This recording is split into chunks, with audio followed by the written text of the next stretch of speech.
ఆంజనేయుడు స్వామి అనగా శ్రీ హనుమంతుడు హిందూ మతంలో ఒక విశిష్టమైన దేవుడు. ఆయన భక్తి, బలము, జ్ఞానం, ధైర్యము, వినయం మరియు అహంకార రాహిత్యానికి ప్రతీక. ఆయనకు జన్మించిన దగ్గర నుంచి చాలామంది దేవతలు వరాలు ఇచ్చారు. ఈ కథలో ఆంజనేయుడు ఎవరెవరు ఇచ్చిన వరాలు పొందాడు? ఆయనకు ఏమి శక్తులు లభించాయి? ఈ కథను పూర్తిగా తెలుసుకుందాం. ఆంజనేయుడు జన్మకథ. అంజనాదేవి అనే అప్సరస వాయుదేవుని అనుగ్రహంతో కేసరినామక వానరుని భార్యగా భూమికి వచ్చి పుత్రప్రాప్తికే శివుడిని పూజించింది. శివుడి ఆశీస్సులతో వాయుదేవుని ద్వారా అగ్ని నుండి వచ్చిన అమృత బిందువులతో ఆమె గర్భం ధరించింది. అలా జన్మించినది హనుమంతుడు.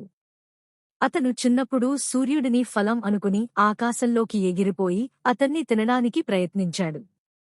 దీనితో దేవతలు అతని బలాన్ని చూసి భయపడి శాపం పెట్టారు. తన శక్తులు తానే తెలుసుకోలేడు, ఎవో గుర్తుచేస్తే కాని గుర్తుకురావు. ఆంజనేయుడు వరాలు ఇచ్చిన దేవతలు. 1. బ్రహ్మదేవుడు ఇచ్చిన వరాలు. బ్రహ్మదేవుడు హనుమంతుని తపస్సు వల్ల ప్రసన్నమై వరమిచ్చాడు. ఆయుధాల వల్ల హనుమంతునికి ఏమాత్రం హాని జరగదు. ఆయన యమధర్మరాజు నుండి కూడా రక్షణ పొందుతాడు. ఆయన్ను శస్త్రాలు, బాణాలు, అస్త్రాలు తాకవు. బ్రహ్మదండము హనుమంతుడిని అదుపు చేయలేడు. 2. ఇంద్రుడు ఇచ్చిన వరాలు. ఇంద్రుడు తన వజ్రాయుధంతో హనుమంతుడిని చిన్నప్పుడు గాయపరిచాడు.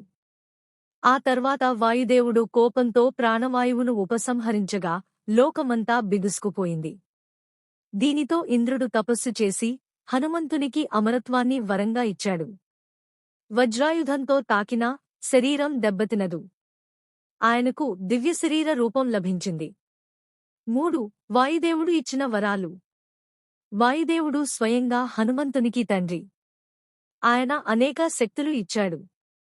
అనేక యోజనాలు ఎగిరే శక్తి, వాయువేగం, శరీరాన్ని ఎంతటివైనా పరిమాణంలోకి మార్చుకునే శక్తి, అనుగ్రహణం, మహత్వం, నిరంతర ఉత్సాహం, శక్తి, శరీర సమర్థత. 4.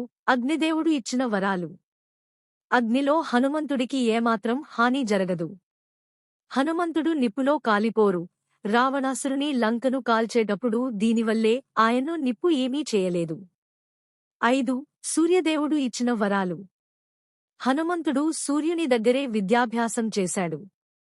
సూర్యుడు హనుమంతునికి నవవిధ భక్తి మార్గాలు, వేదాలు, శాస్త్రాలు, దివ్య జ్ఞానం బోధించాడు.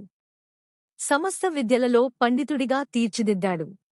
హనుమంతుడు సూర్యుని తన గురువుగా భావించాడు. 6.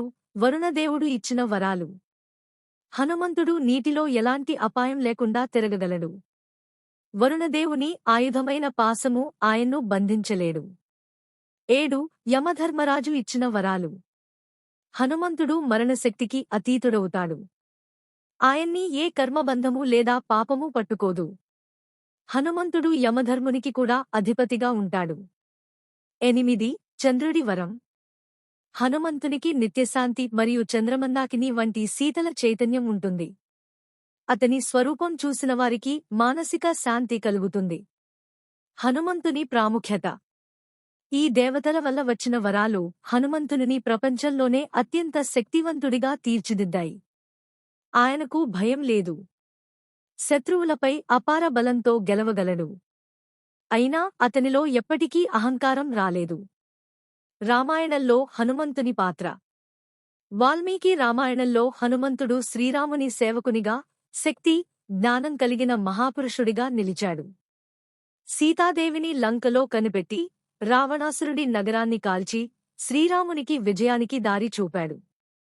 శ్రీవైష్ణవ సంప్రదాయంలో హనుమంతుడు నిత్యజీవి, భగవంతుని సేవ కోసం ఎప్పటికీ జీవించి ఉంటాడు. హనుమంతుని ఇతర బలాలు. ఛాయాగతి, నీడగా మారగల శక్తి. విక్రమగతి, కొండలు, సముద్రాలు దాటే శక్తి. గజకర్ణం ధ్వని, శత్రు సైన్యాన్ని కంఠశబ్దంతో గెలిపించగల శక్తి. శరీరరూప మార్పు, చిరుతపులి నుంచి గిరిజనుడి వరకు మారగల శక్తి. సప్తచరణ జీవుల్లో ఒకడు, హనుమంతుడు నిత్యజీవిగా అనేక యుగాలలో జీవిస్తాడు. హనుమంతుని భక్తులకు లభించే ఫలాలు. హనుమంతుని ఉపాసన వల్ల భయాలు తొలగిపోతాయి. శత్రువుల నాశనం జరుగుతుంది. బలము, చిత్తశుద్ధి, ధైర్యము, విజయము లభిస్తాయి. మనస్సు ఏకాగ్రతగా మారుతుంది. హనుమంతుడు అనేక దేవతల ఆశీర్వాదంతో, అనేక వరాలతో ప్రభావవంతమైన దేవతగా ఎదిగాడు. ఆయన ఒక్క వ్యక్తి కాదు, శక్తి, భక్తి, శాంతి, జ్ఞానం, సేవాభావం అనే ఐదింటి సంకలిత రూపం. ఆయనను పూజించేవారు ఎల్లప్పుడూ రక్షణ పొందతారు. జై శ్రీరామ్. జై అంజనేయ. మీకు ఈ వీడియో నచ్చితే లైక్ చేయండి, షేర్ చేయండి, సబ్స్క్రైబ్ చేయండి.